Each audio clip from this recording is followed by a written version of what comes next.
ஏடி ஏன் எங்க நிம்மதியை கெடுக்கிறதுக்குனே வந்து பிறந்துட்டியா? பொண்ணு என்ன பண்ணிட்டு இருக்கீங்க நீங்க? அப்படி என்னடி உனக்கு அவசரம்? ஏன் இப்படி பண்ண? கையெடுங்க இந்திரா, நான் சொல்றத புரிஞ்சுக்கோங்க. இவன் நீங்க நினைக்கிற மாதிரி அப்பாவி இல்லை. இவ நல்ல பாம்பு மாதிரி எப்பவுமே நாக்குல விஷத்தை வச்சுக்கிட்டு சுத்திக்கிட்டு இருப்பான். இவளெல்லாம் நம்பவே நம்பாதீங்க. இவளுக்கு எப்பாடு பட்டாவது என் பொண்ணு வாழ்க்கையை கெடுக்கணும். அதை மட்டும் தான் இவ குறிக்கோளா நினைச்சு சுத்திக்கிட்டு இருக்கா. இவளை நம்பவே நம்பாதீங்க. ஏண்டி ஏன் இப்படி பண்ணி தொலைச்சிருக்க? என்ன எல்லாரும் சேர்ந்து நாடகம் போடுறீங்களா? நேத்து உங்க சின்ன மகளை கல்யாணம் பண்ணி அனுப்பி வச்சுட்டு இன்னைக்கு இவளையும் இங்க அனுப்பி விட்டுருக்கீங்களா? ஐயோ அத்தை, இதுக்கும் எங்களுக்கும் எந்த சம்பந்தமும் இல்ல. இவ எப்பவுமே இப்படி ஏதாவது பிரச்சனையை இழுத்துக்கிட்டே தான் இருப்பா. இவ இப்படி பண்ணுவான்னு எங்க யாருக்குமே தெரியாது. ஐயோ, நம்ம வாழ்க்கையும் நம்மளை சுத்தி இருக்கிறவங்களோட வாழ்க்கையும் நார்மலாவே இருக்காது போலயே. ஏற்கனவே எனக்கு வருமா சொல்ற, இப்ப குடும்பத்துல இதுவரையா? யா ஏலி, நேத்து தானே நம்ம வீட்டுல ஒரு நல்ல காரியம் நடந்துச்சு. அது உனக்கு பொறுக்க மாட்டேங்குதுல?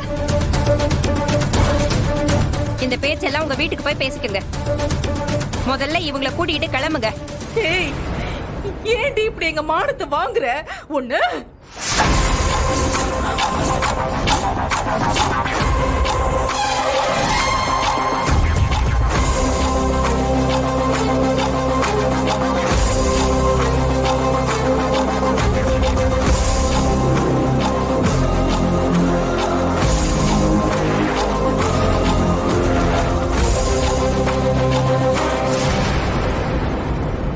நானும் பாத்துக்கிட்டே இருக்கேன்.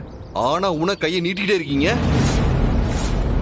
இப்ப ஒன்னும் அவ உங்க பொண்ணு இல்ல, என் பொண்டாட்டி.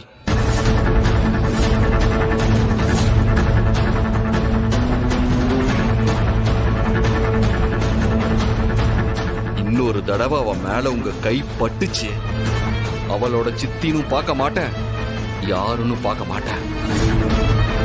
என்னடா பண்ணுவ? என்ன பண்ணுவ? ஒப்பம் பேரு தெரியாத அனாத நாய் நீ.